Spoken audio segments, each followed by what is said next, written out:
Well, good morning. Welcome to Debbie's Back Porch. I'm really excited today. I've made wonton soup. And the reason I'm so excited is because I had to make this 4 or 5 times before I mastered the wontons. And I think I finally have it so that you can do it, I can do it, we can all do it. Here are the ingredients. Please pause and write them down. And hey, while you're paused, please give us a thumbs up and subscribe. And if you click the little bell at the top right of your screen, you'll get a notice when I post new videos about twice a week. Now let's get cooking. I have in this bowl 2 cups of all-purpose flour, and I'm going to put about a ½ teaspoon of salt in. I have found that the recipes and directions for making wontons and all kinds of Chinese pasta are deceptively simple because the work is not in the ingredients but in the method, and I've worked a little bit on the method here. So I have a 1/3 cup of water and an egg, and I'm going to beat them together. So in working in the method, my goal was to try to simplify this and make it easier, and I am going to be using my KitchenAid because it's a whole lot easier with the pasta roller on the KitchenAid. But you can do it by hand. It just takes a lot of elbow grease. So I've poured in the egg and water, and I mix it as much as I can with a fork. And when you do that, there's still a lot of it that's not mixed together. So I'm going to turn it out here on my silicone pastry sheet, and I'm going to work it. Now, every one of the different recipes I have tried makes a dough that is just too hard to handle. And they all say don't use any more water. Well, you know, I bake a lot of bread. I use a lot of flour. And I know a bit about the properties of flour. And I'm just going to tell you, I don't think there's a recipe anywhere that can predict exactly how much water you're going to need. So I've been experimenting with ways to add the tiniest increments of water to end up with the right texture in your finished product, and still to make it workable so that anybody can make them, and you don't have to have really young, strong hands, because I don't have really young, strong hands, and I want to make them. So I think I've figured it out, and these turned out so well.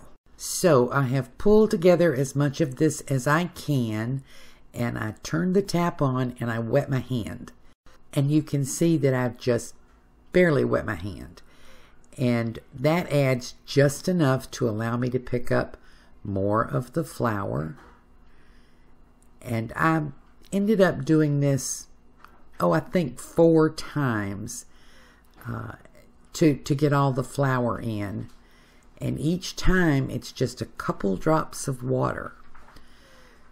Now I've tried this over and over again with both this and lo mein noodles, and I just find that if the weather's not right and everything's not perfect, you can never get this to a workable state without adding just a little bit more water. And this is the method I came up with. See, I'm moving it around. Any little drops of water that are on the pad, I'm picking it up.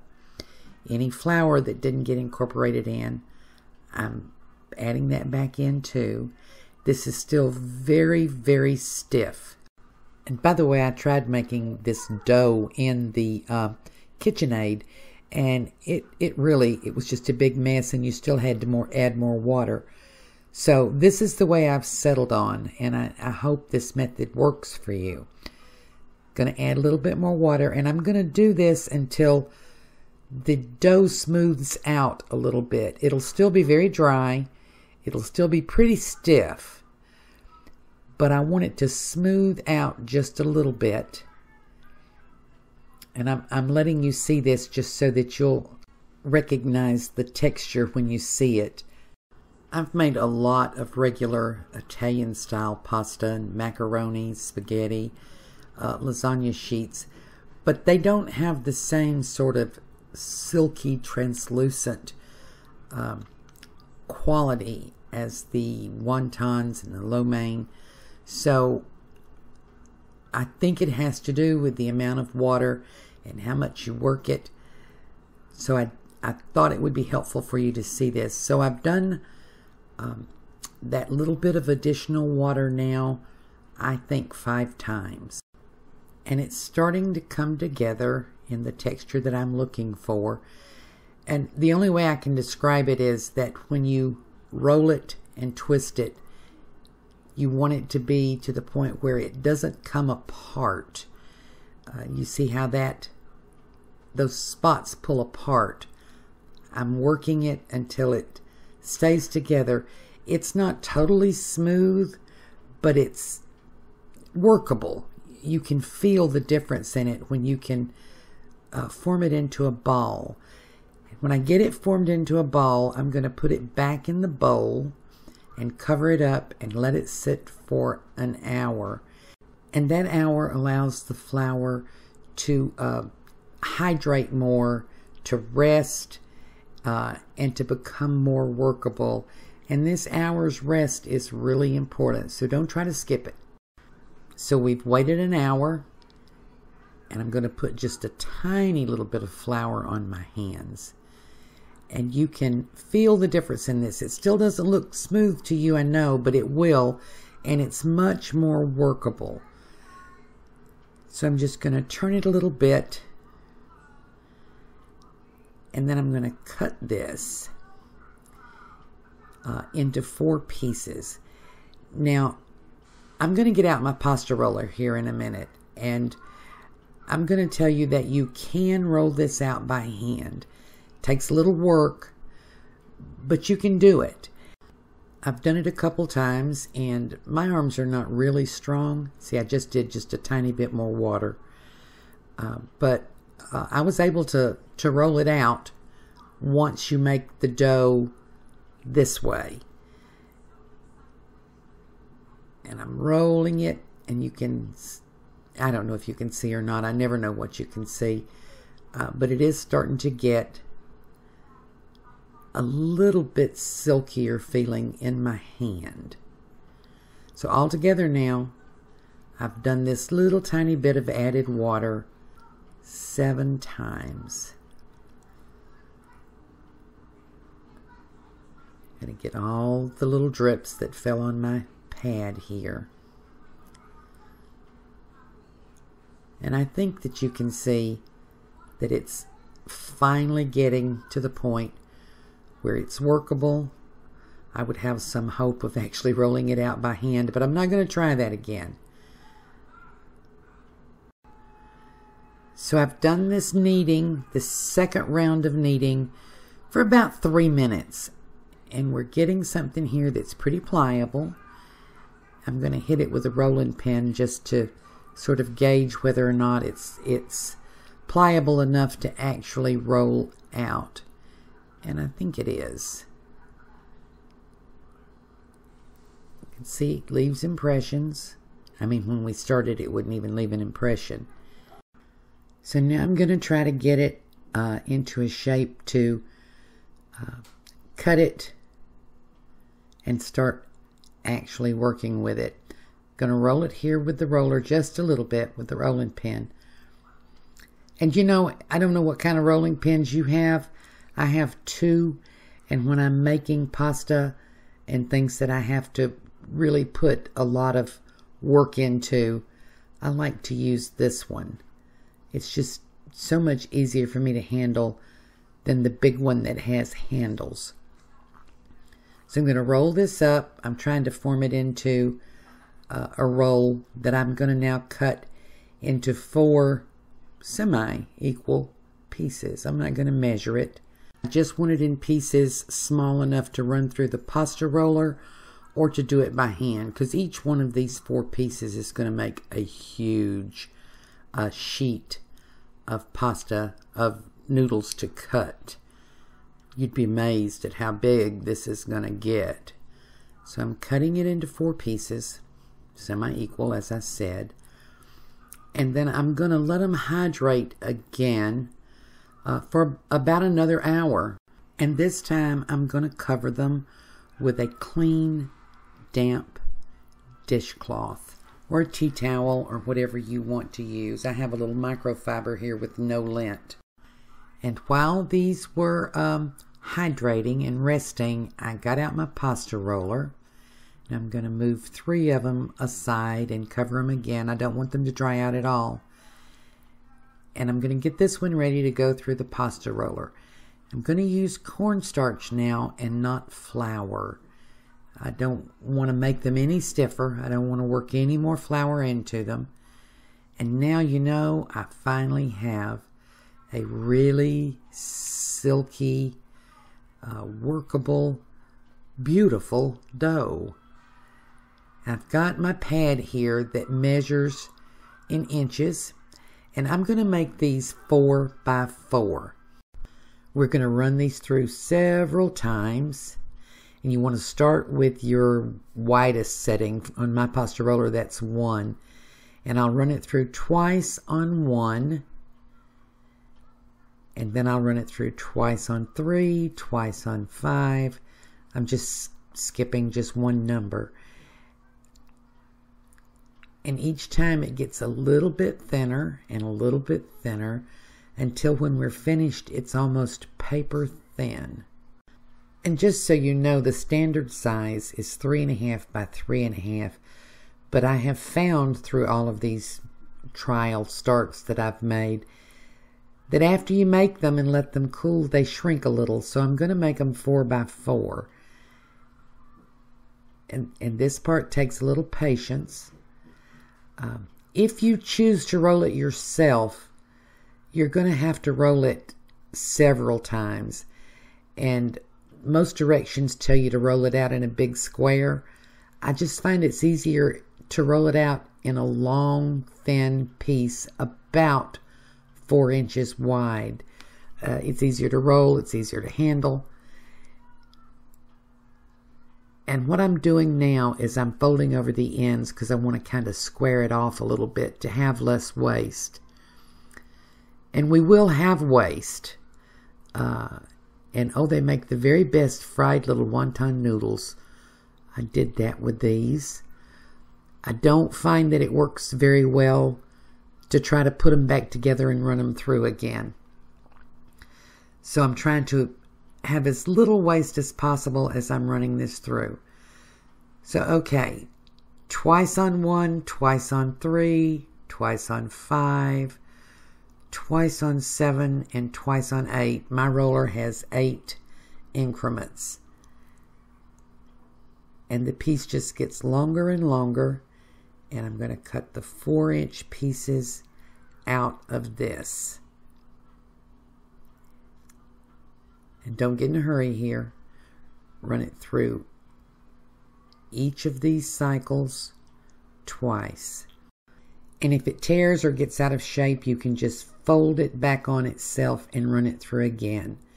Now let me rearrange here a little bit. I want to keep these covered, but I got to move them away. I've got a little bowl here with a little cornstarch in it. That's where I'm going to put my finished wontons. And I'll spread this out. And you need to have a little cornstarch here too because it'll stick to itself. It's still a bit sticky. So I'm going to freehand these at about 4 inches. And when I get them all cut, I'll flip each one and make sure it's 4 inches the other way. And I did check to make sure it was wide enough. I didn't show you that.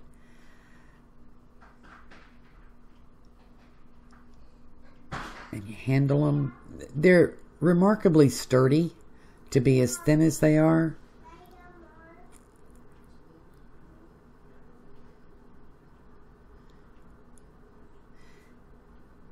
And I'm going to do this with the other 4 pieces. Well, wait, I'll show you flipping them and trimming them up. You want to get these as close to square as possible, but you'll see that when we wrap them around the filler, we've got a lot of leeway in shaping them. Now you can see that I accidentally let that one fold over itself, and it's hard to separate it because I didn't put enough cornstarch on top. So I'm going to just run it through again. And you'll see that that works just fine.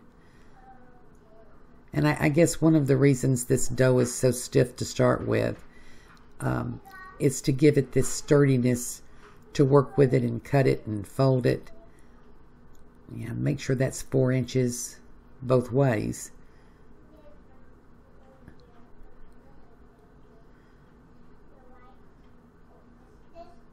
Yep, there we go. So I'm going to flip these around and make sure that they're 4 inches both ways. And if it's 3 3/4 or 4 1/4, it's really okay. It's not going to matter. I'll be back. And the last thing I want to show you here is when you put these in the bowl, make sure you flip them through the cornstarch or they'll stick and then you'll end up having a mess. But the cornstarch does wonders to keep them separated. Now I'll be back. So all done. I'm going to show you how nice and thin these are. I was really pleased with these. This recipe makes about 24 according to how you roll it and how you cut them. Could be 22, could be 26, but it's going to be about 24. And these are the little pieces of wonton that are left over that I'm going to fry for noodles. You can do this a day ahead, cover them in an airtight container. Time for the next step. So here are the ingredients for the filling. I've got ground pork here, not sausage. There's no seasoning in it. It's just fresh ground pork. I'm going to tell you I like them better with sausage, but most recipes call for it like this. I'm going to use a couple of these green onions. I've got here, this is brown sugar substitute. You can use regular brown sugar. That's a pretty good substitute, by the way. It's all natural. I've got some soy sauce and some ginger. You can make lots of substitutions on this. Most recipes call for a little shrimp to be added. I have some folks tonight who can't eat shrimp, so I'm not adding it. So I'm going to show you how to peel ginger. You may already know this, but I've cut off a piece about 1 inch long, and you just take a spoon and sort of scrape off the little bit of skin. I've got a little spot here on the end I'll probably have to cut off. It's the very end of the ginger. Put this ginger, this big piece of ginger, back in the fridge in a little plastic bag or a sealed container. It'll last a good while. So when I get this clean, yeah, I'm going to chop it up in fairly small pieces. But I'm going to make this stuffing, the wonton stuffing, in my food processor. It's just so easy to do it that way. And normally with ginger you would need to, it's very hard by the way, normally with ginger you would need to grate it. It's kind of woody. It has little fibers running all through it. But since I'm going to put this in the food processor, I'm not going to bother to grate it. I'm just going to cut it up in some little chunks here and throw it in. And I've cut the tops off of a couple green onions and I've chopped the white part up and I'm going to put that in. We're going to use the tops of the green onions in our actual soup. Then I'm going to put in half of this pork. That's about, you want about a ½ pound. And I'm trying to make the amount of stuffing I need for about 16 wontons, because that's the amount that I need. If you want to make the whole 24, just add a little bit more of the beef, of the pork. And if you have any wonton wrappers left over, they'll keep for several days. Or you can just slice them up and make noodles, fried noodles. So that was my brown sugar. And then I'm going to add a tablespoon of soy sauce. And that's all the ingredients. Now, I didn't add salt and pepper because the soy sauce makes it very salty for me. But you can add a pinch of salt, a little bit of pepper. I use red pepper. You can use white. We're going to just plug this up now. And I'm going to chop it really finely because now this has to go inside the wonton. So you want it to be mixed up very, very finely. No big pieces left at all. You know, you could do this with ground chicken if you would rather. You can put a little shrimp in there. You can put a little crab in there. Whatever your favorite is, you can do it that way. And it'll work just the same. So we're getting it about where I want it, almost emulsified. Not quite. Let me show this to you. See, it's very, very finely minced. Okay, let's stuff some wontons. So I had these covered in plastic, and I gotta tell you, a couple of them stuck together and they were really hard to get apart. So let me emphasize again that you need cornstarch between them. So I'm going to take my filling here, and you see I've got a little cornstarch there. And this is about, I guess, a measuring teaspoonful, maybe a little bit less. You can play with it and see what works. Got a little jar of water here, and I'm going to wet two sides and pull it over. And you know, there are many, many different ways to do this. I'm going to show you the one I like the best, that I think is the prettiest. So I've made a triangle there, and I'm going to turn it over, and one side's going to be poking out with the meat. It's going to be bigger. That's the side I want up now. And then I just take both ends, press them together, use plenty of water so that they stick, and that's it. I'll do another one here for you. I did that pretty quick, so I'm going to do it again. In the cornstarch,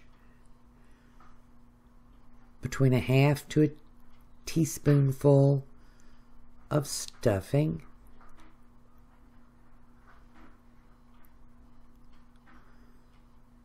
wet two sides,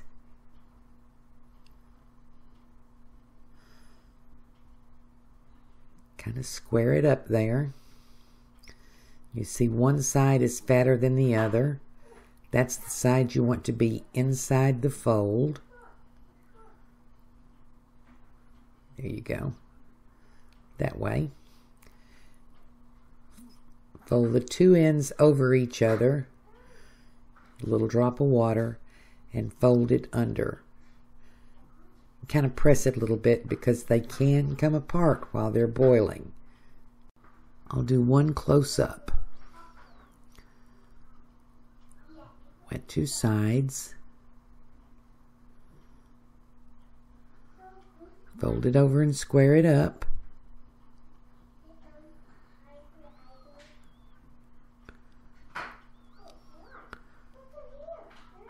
Press it down to make sure it sticks.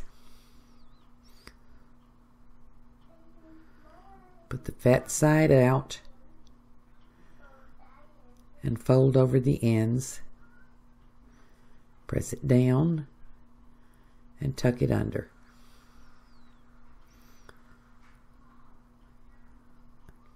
And there you go. I'm going to meet you at the stove. So I have a big pot of water here coming to a boil, and in the back is my soup. Now, if I were making original Cantonese soup, I would have made a shrimp stock and put all kinds of other things in there. I opened a can of chicken broth. So I've got 6 cups of chicken broth back there. I've added a little bit of salt to this water, made sure it was at a boil. And I'm just going to put these in one at a time. And you can see that I wet my spoon so that they would slide off because they're getting a little warm at this point and they're a little sticky. So I'm going to make sure that that it's really at a boil and add them kind of slowly because they'll take the temp down. When I get them all in, I'm going to boil them for about 5 minutes, which seems a lot for fresh pasta, but the pork and the onions and the ginger were not cooked. And while it was just a little bit of pork, so it'll cook pretty quickly, I want to make sure it's done. So I'm going to let them come back up to a boil, and then I'll set my timer for 5 minutes. And you see they're starting to float and the water's getting good and hot. So I'll be back in about 5 minutes. So I'm really sorry I missed a shot. After 5 minutes, I just moved them over into the chicken broth, so you didn't miss anything important. I'm putting 2 to a bowl. You can put more. My bowl's kind of small. I'm adding the broth on top and some of the chopped up onion tops. And this looks so good, I can't hardly stand it. I've got to taste it. Let me taste that broth first. You know, you can get just a tiny taste of the onion. And I'm going to try to cut into the noodle. It's pretty slippery. You know, you're supposed to eat these with chopsticks. I never figured out how to eat soup with chopsticks. But let me cut into that and show you the filling. Now, you know, this is a wonderful soup. When I'm not feeling well, instead of chicken soup, I always think of wonton soup. And you know, you can buy the wonton wrappers. You don't have to go to all that trouble to make them. If the wonton wrappers are already made, this is really a simple soup. But you know, it's nice to know how to make them. It's nice to make them yourself. And you can make them ahead. You can freeze them for a long time. That's how you buy them in the stores, frozen. I hope you try this. I hope you like it. And I hope to see you again tomorrow.